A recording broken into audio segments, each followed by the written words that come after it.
নমস্কার। আজকে আমরা চলে এসেছি নর্মদার গুরুদাসী হালদারের বাড়িতে, ওই ঠাকুমার বাড়িতে। এর আগে আপনার ভিডিওতে দেখছেন ওনার অবস্থা।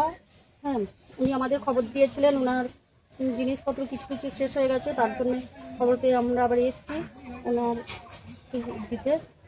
চল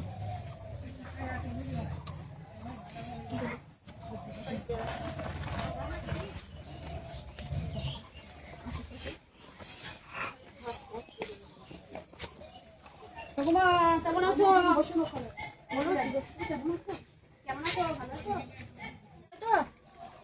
হাতে যন্ত্রণা করে। এইটাই তো, আমরা তো চেষ্টা করেছিলাম তোমার হাতটা নিয়ে, কিন্তু ওই ব্যাপারটা হচ্ছে কি, এমন টাইমে খবরটা পেলাম এখন তো তোমার হাত ওই অপারেশন করতে পারে, বয়স্ক মানুষদের অপারেশন করে আর আমি সহ্য করতে পারবো, ওর জন্যই তো কাজ করতে, আর শুধু এখন আমার কাজ হবে। সেইটাই। আপনার মেয়ে এসে আপনার কি বললো দেখে, হাত দেখে? আপনার মেয়ে এসে আপনার হাত দেখে কি বললো? আসেনি মেয়ে, আসেনি ওইখানে আসেনি? আপনার মেয়ে আসেনি আপনার হাত ভেঙে যাওয়ার খবর? না গো না, কেউ আমার ওর ছেলেও আমাকে দেখলো না। না না, আপনার ছেলে এই যে আপনার হাত ভেঙে গেছে, আমার ছেলে কোনোদিনে একটা টাকা দিইনি, শুধু কিনে দিইনি। আপনার মেয়েরও তো একটু আসার দরকার ছিল। কেউ আসে না গো, কেউ আসে না, আমাকে কেউ দেখে না। এই আপনার এই অবস্থা দেখেই তো আমরা খুবই মানে খারাপ লাগে, খুবই খারাপ লাগে বলেই আমাদের প্রথম। এই রান্না করতে পারি না, তাও করতে হয়, ভাতও হয় এক হাতে। আমি মশলা মারতে পারি না, কিচ্ছু করতে পারি না। সেইটাই তো।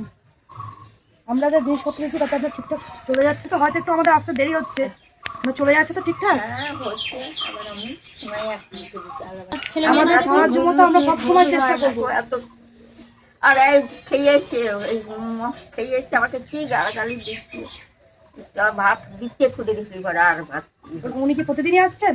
হ্যাঁ, রাতে এসে খাবে, আমাকে একটা পয়সাও দেবো না, যে একটু মাছ কিনে আনবো, যে শুধু ভাত দেবো, শুধু দেওয়া যাবে ভাতটা। শুনলাম আপনি নাকি আশেপাশের বাড়ি থেকে তরকারি একটু একটু চেয়ে চুনতে নিয়েছে। হ্যাঁ নিয়ে আসি। খুব কষ্ট লাগলো, এনে আপনার জন্য এনেছি, দেখুন। হ্যাঁ, আপনি বার করুন একটা একটা করে। বার করুন একটা একটা করে। এখান থেকে নিচ থেকে বার করে সুবিধা হবে। সত্যি পুজো উপোস আছে।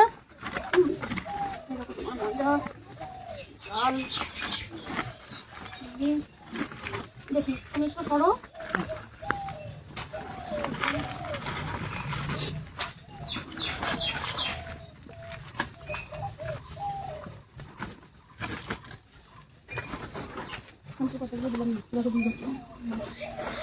তোমাকে বেশি করে চাল দিয়ে দিলাম যাতে তোমার অনেকদিন চলে যায়।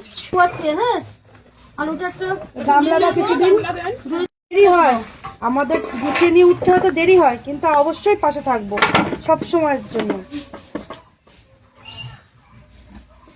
খুশি তো এই সমস্ত সামগ্রী, সমস্ত কিছু মূল্য পাঠিয়েছে ভাগ্যবন্তীপুর থেকে বাসন্তীনাথ মহাশয়া। আপনাকে অসংখ্য ধন্যবাদ। আপনি ভালো থাকবেন, সুস্থ থাকবেন, আপনার পরিবারের সকলে ভালো থাকবে এবং সুস্থ থাকুন। ধন্যবাদ। আমি সাহায্য পেয়ে আমি একটু খুশি হয়েছি, আমার একটু সস্তা হয়েছে। সামান্য এই 1000 টাকা বৃদ্ধ ভাতা পেতেন, তাই না? ওদের থেকে আর কি এই টাকাটা ঢোকে না কেন কি জানি আমার। পথসঙ্গী থেকে এই সাহায্য পেয়ে আপনি খুশি হয়েছেন? হ্যাঁ খুশি হয়েছি। কবার পেলেন সাহায্য? এবার নিয়ে 4 বার না? সেটা হ্যাঁ 4 বার, এবার নিয়ে। এবার সবকিছু ঠিক আছে তো? যা যা চেয়েছিলেন, ময়দা, তেল, ঠিক আছে?